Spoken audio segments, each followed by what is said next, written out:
فکر میکنی بتونی یه قاتل رو از روی چهرش تشخیص بدی؟ اگه جلوت وایسته، لبخند بزنه، راجع به حقوق و عدالت باهات صحبت کنه چی؟ اون موقع شک میکنی یا فریب میخوری؟ اونا همیشه تو سایه ها نیستن. یه وقتایی قشنگ جلوت وایستادن. تنها چیزی که تو نمیتونی ببینی، هیولاییه که پشت اون چشما کمین کرده. این داستان یکی از هموناست که آمریکا بهش لقب قاتل زنجیره‌ای قرن رو داد. تد باندی، تحصیل کرده، خوش قیافه، باهوش، با شخصیتی کاریزماتیک و در عین حال یکی از مرگبارترین روانپریشایی که تاریخ به خودش دیده. اما هیولاها یک شبه ساخته نمیشن. باید بریم عقب‌تر، خیلی عقب‌تر، تا جایی که اولین ترک‌های اون نقاب لعنتی شکل گرفت. تئودور رابرت باندی، معروف به تد باندی، 24 نوامبر 1946 تو خونه مخصوص مادران مجرد در ورمونت آمریکا به دنیا اومد. از همون اول همه چی با دروغ شروع شد. مادرش لوئیز باردار شده بود و دلش نمیخواست هویت اصلی پدر بچه رو فاش کنه. خانواده‌اش که خیلی آدمای مذهبی بودن، به خاطر اینکه آبروی دخترشون نره، تصمیم گرفتن تد رو به عنوان فرزند خونده خودشون معرفی کنن. فکر کن تد تا سالیان سال فکر میکرد پدر بزرگ و مادر بزرگش مادر و پدر واقعیشن و مادر واقعیش خواهر بزرگترشه. مادرش النور لوئیس هیچ وقت به صورت قطعی هویت پدر تد رو فاش نکرد. تو گواهی تولد تد اسم پدرش لوئید مارشال ثبت شد. یک فروشنده و سرباز سابق نیروی هوایی. اما بعدها لوئیس ادعا می‌کرد یک ملوان اونو فریب داده. اما خانواده باندی به این مشکوک بودن که پدر بچه ممکنه ساموئل کال پدر خشن لوئیس باشه. حالا تصور کن یه بچه تو خونه‌ای بزرگ میشه که بنیادش فریب و دروغ باشه. پدرخونده تد فردی مستبد و خشونت طلب بود. تد تو همون خونه اولین نشونه‌های خشونت، کنترل و بی‌اعتمادی رو تجربه می‌کرد. در نهایت تد متوجه شد که لوئیس مادرشه و هویت پدرش مشخص نیست. هرچند که معلوم نیست اون واقعا از کجا متوجه این موضوع شده، ولی بعدها به دوست دخترش میگفت یکی از بچه‌های فامیل گواهی تولدش رو بهش نشون داده و بهش گفته تو یه حرومزاده‌ای. اما به 2 نفر از زندگی نامه نویساش گفته بود که خودش اون گواهی تولد رو پیدا کرده. وقتی تد متوجه شد خواهرش در واقع مادرشه، نه خواهرش، چیزی درونش فرو ریخت. احساس خشم، تنهایی و فریب خوردگی کم کم داشت توی وجودش ریشه می‌گرفت. تد تمام عمرشو به خاطر این دروغ بزرگ از مادرش ناراحت بود، ولی هیچکس فکر نمی‌کرد که این احساسها روزی تبدیل به یک ماشین قتل بشن. تو نوجوانیش دانش آموز ممتازی بود. اون کم کم یاد گرفت نقاب بزنه. نقاب یه آدم خوب، موفق و با اعتماد به نفس. اما اون زیر چیزی تاریک‌تر و سردتر در حال شکل‌گیری بود.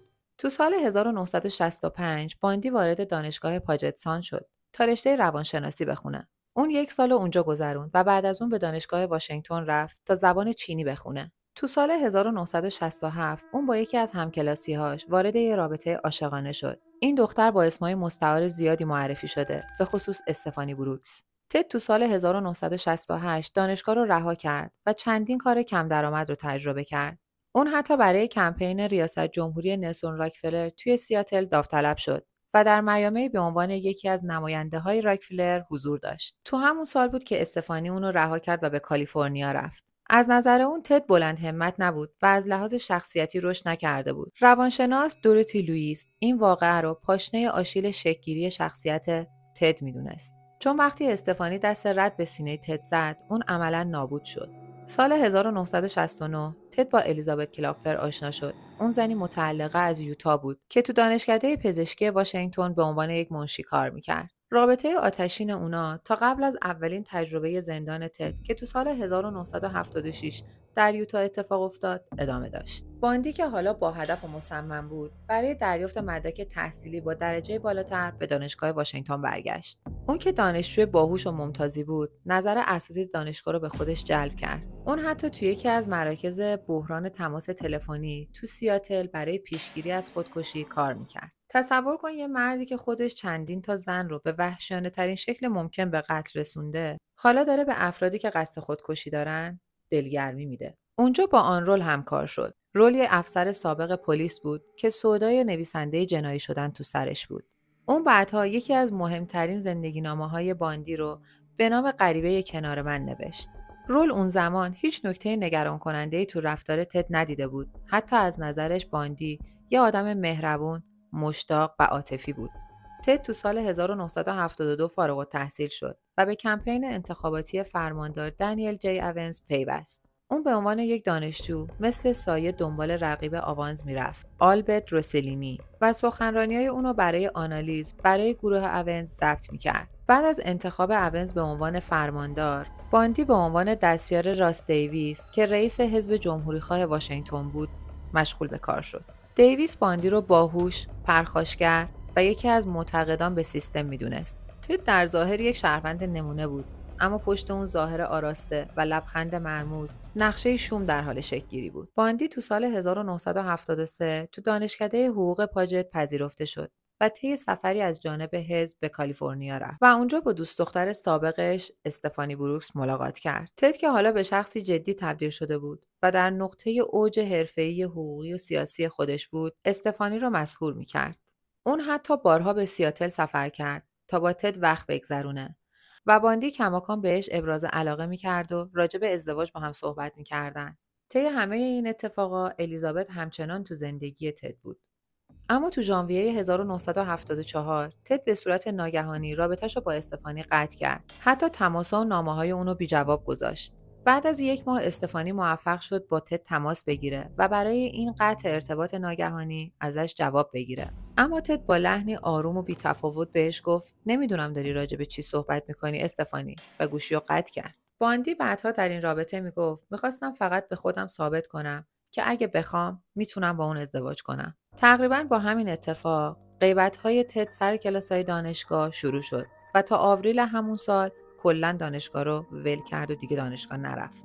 درست همین زمانا بود که تو شمال غرب پاسیفیک ناپدید شدن دخترای نوجوان شروع شد. اولین قتل‌های شناخته شده تو سال 1974 رخ داد. اما خودش بعدها با پررویی میگفت این فقط شروع ثبت شده ماجراست. و واقعیت اینه که هیچکس دقیق نمیدونه قبل از اون شبها چند زن قربانی تد بودن. همه چیز از سیاتل شروع شد. دخترای جوون، خوشگل، دانشجو، با موهای بلند و فرق وسط.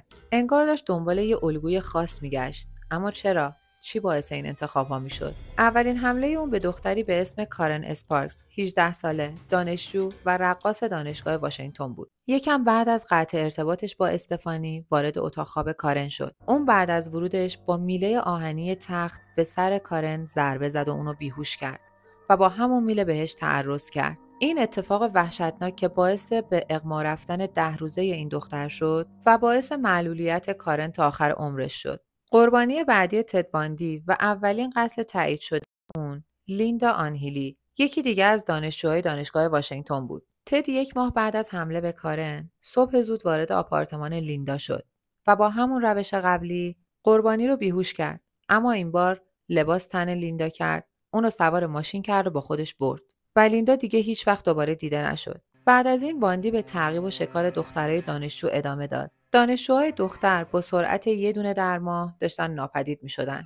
تد به مرور از روش‌های مشخصی برای جنایتش استفاده می‌کرد. تد وقتایی میرفت سمت زنا که یه قسمتی از بدنش رو گچ گرفته بود، یا دستش یا پاش، و از اونا کمک می‌خواست تا یه کار ساده‌ای رو براش انجام بدن. مثل اینکه یه وسیله‌ای رو براش تا ماشینش بیارن. و وقتی دخترها به ماشینش میرسیدن، با ضربه یه چماق یا یه میله آهنی اونا رو بیهوش می‌کرد. دست و پاشون رو میبست و با خودش میبرد. تد بعد از تجاوز اونا رو به قتل میرسوند و بدن بیجون اونا رو توی جایی از جنگل یا بلندی‌ها رها میکرد. جایی که بتونه دوباره به اونجا برگرده و با اونا معاشقه کنه. تو بعضی از موارد تد بدن قربانی رو تیکه تیکه میکرد و قسمتی از بدنش رو که دوست داشت به عنوان غنیمت دلخواهش با خودش به خونه میبرد. حتی گاهی بغل اونا شبا میخوابید. اما شباهت بین قربانی‌ها بی‌دلیل نبود.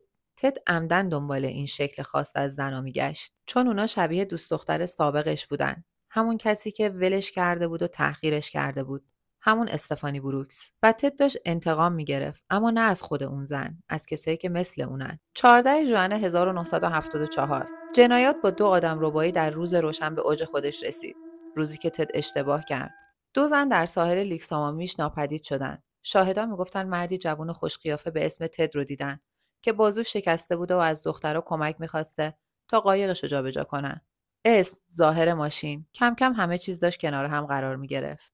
طی 5 ماه آینده، تد باندی 5 دختر نوجوان دانشجوی دیگر رو تو شمال غربی پاسیفیک رو بود و به فجیع ترین شکل ممکن به قتل رسوند. قربانیان بعدی تد باندی عبارت بودند از سوزان الین رانکورت، روبرتا کاتلین پارکز، جورجین هاوکینز، برندا کارول بال. پلیس که دنبال یه جوابی برای این ناپدید شدنها بود، تصمیم گرفت تحقیقات گسترده‌ای رو به کمک سازمان‌های دیگه شروع کنه. یکی از این سازمان‌ها اداره خدمات اضطراری ایالت واشنگتن بود.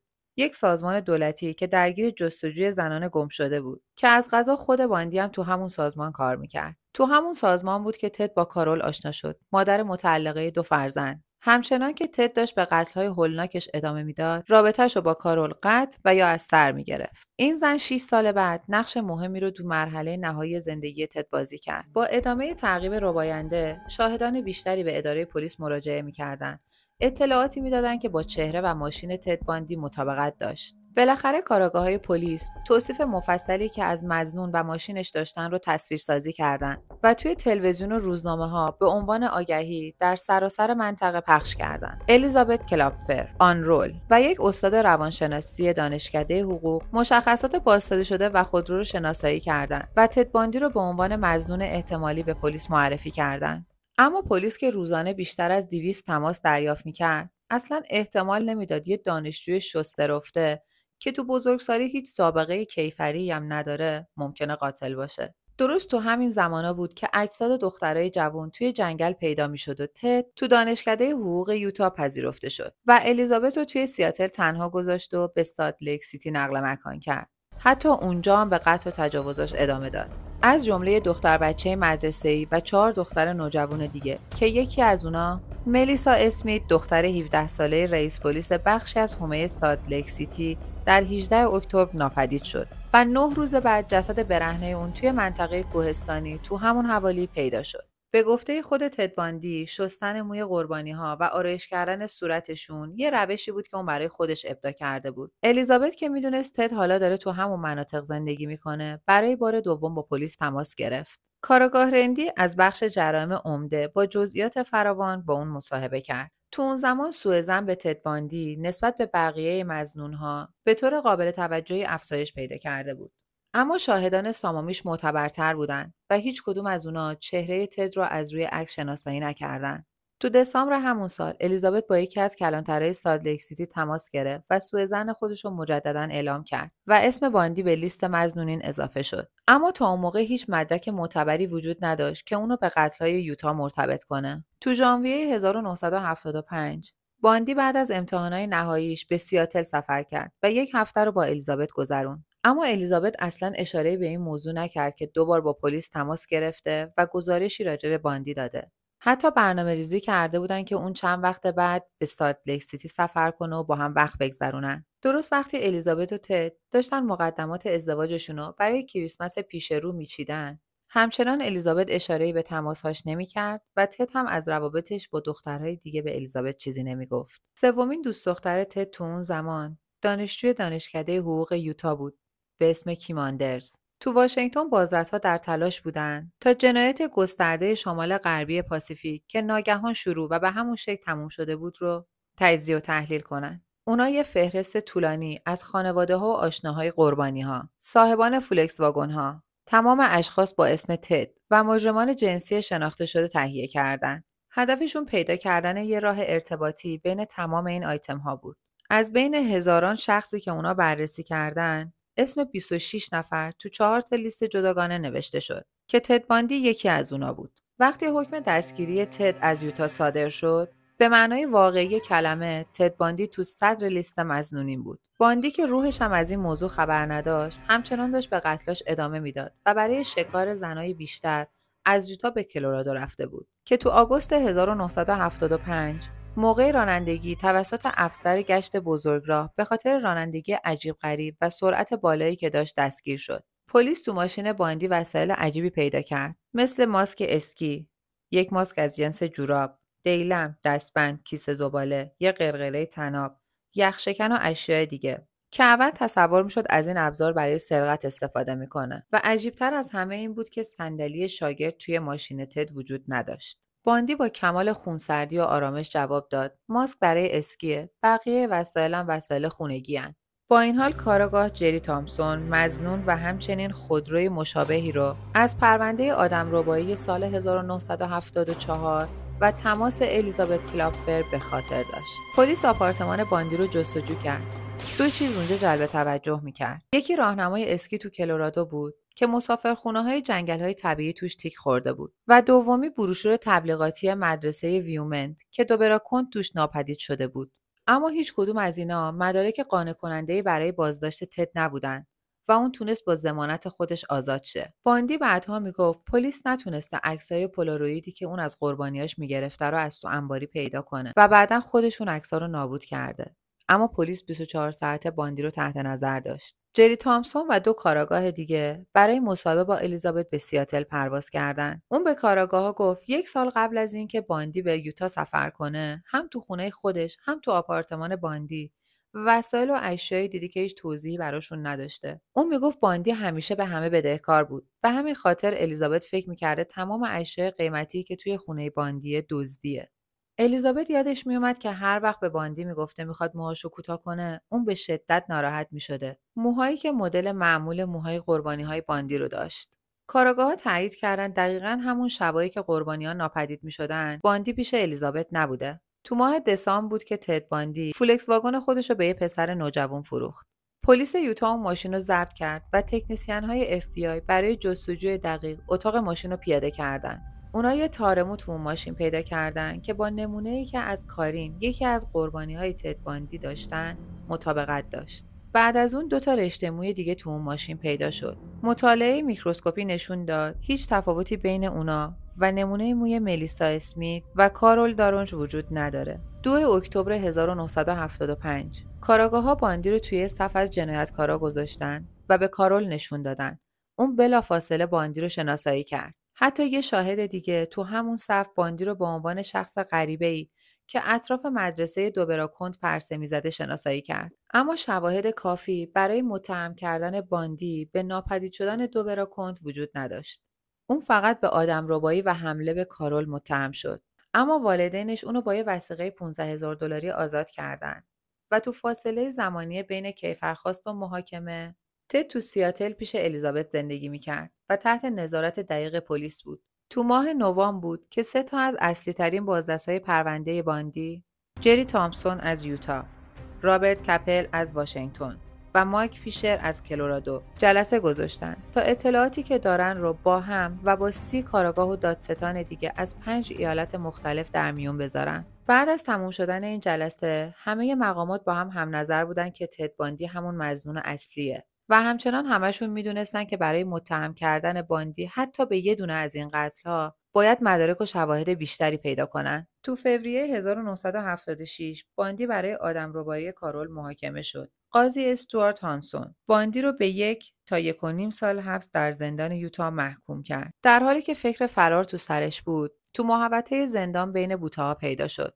و چند هفته رو تو انفرادی گذروند. تو همون ماه بود که مقامات کلرادو اونو به قتل کارن کمپل متهم کردن و به اسپن منتقل شد. ولی دستگیری هم مانع از قتل‌های باندی نشد. اون تونست برای اولین بار از زندان فرار کنه. 7 ژوئن 1977 اون از زندان برای دادرسی به دادگاه منتقل شد. از اونجایی که تد خودش وکالت پرونده خودش رو به عهده داشت، بهش این اجازه رو داده بودن که تو زمان استراحت بین جلسات دادگاهی بدون دستبند و پابند به کتابخونه بره تا بتونه پرونده خودش رو مطالعه کنه. به همین ترتیب تد تونست تو اولین فرصتی که پیدا کرد فرار کنه. اول هدف مشخصی نداشت، اما بعد تصمیم گرفت که به کوههای اسپن بره. تو اونجا وارد یک کلبه و یک کاروان شد. اما بعد از اون تصمیمش عوض شد و با خودش فکر کرد تا جایی که میتونه از زندان دور بشه. تو اسپن یه ماشین دزدید و با سرعت شروع به رفتن کرد. ولی سرعت بالای ماشین باندی تو خروجی اسپن کار دستش داد و اینجوری شد که تد 6 روز بعد از فرار کردنش دوباره بازداشت شد. اما این بار هم 6 ماه بیشتر طول نکشید. اون بعد از بررسی دقیق نقشه زندان متوجه شد که سلولش دقیقاً زیر اتاق زندانبانه و این 2 تا اتاق فقط با یه تیغه کوچیک از هم جدا شده بودن. تد تونست از تو زندان یه اره آهنبر کوچیک بخره و درست وقتی که همسلولیاش در حال دوش گرفتن یا ورزش کردن بودن، اون شروع به حفاری یه تونل کرد. اما اون تونل انقدری کوچیک بود که تد نتونه ازش رد بشه. به خاطر همین تصمیم گرفت یه رژیم سخت بگیره و وزنشو به شدت پایین بیاره. باندی از قبل ترتیب همه چیزو داده بود. این بار دیگه نمیخواست تیرش خطا بره. اون حتی تونسته بود تو مدت 6 ماه مبلغ حدود $500 که پول کافی برای فرار کردنش از زندان بود و پس‌انداز کنه. این پولو کارل آنبون، زنی که بعدها با اون ازدواج کرد، به صورت مخفیانه تو زندان آورده بود. بالاخره حفاری تونل تموم شد و تد از غیبت زندانبان نهایت استفاده رو کرد. اون از تونل وارد اتاق زندانبان شد، لباسای فرم زندانش رو با لباس اون زندانبان عوض کرد و خیلی آروم و خونسرد از در خروجی زندان بیرون رفت. تد این بار حتی نمیخواست یک لحظه هم وقت تلف کنه. اون به سرعت یک ماشین رو دزدید و به سمت فلوریدا حرکت کرد. هرچند که تصمیم داشت تا جایی که میتونه هیچ جا آفتابی نشه، ولی زندگی تو فلوریدا سخت بود. نمیتونست از کارت شناساییش استفاده کنه، نمیتونست جایی مشغول به کار بشه. به خاطر همین برای امرار معاش و زندگی کردن نیاز به دزدی داشت. دزدی‌هایی که ناخواسته به خشونت کشیده میشد. 2 هفته از فرارش میگذشت که وارد خوابگاه دختران چیومگا در دانشگاه ایالتی فلوریدا شد.